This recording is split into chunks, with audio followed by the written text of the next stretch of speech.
ตอนซื้อพูดนะตอนซื้อคิดไว้เลยเด้กูถึงรางวัลที่หนึ่งกูสิเฮ็ดอย่างเนี่ยล้านหนึ่งกูสิไปใส่หนีล้านหนึ่งกูสิซื้อรถล้านหนึ่งกูสิเฮ็ดเฮือน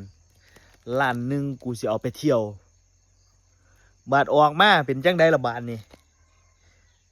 มุนุยปุ้ยบ่ถือจักใบเบิ่งเอาโลดพี่น้องเศร้าบาทนี่เนี่ยมาเบิ่งนี่วิธีสิรวยอีหลีนี่เฮ็ดจังไดนี่มันคือบ่ถือจักเทื่อแท้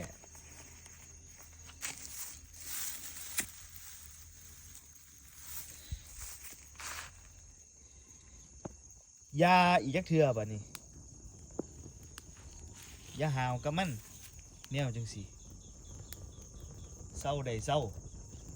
เลิกได้เลิก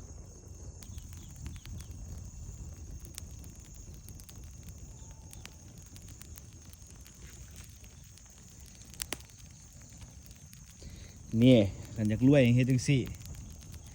เศร้าบัดนี้อย่าไปซื้อมาอีกจักเทื่อเนี่ยมันเป็นตัวสแตก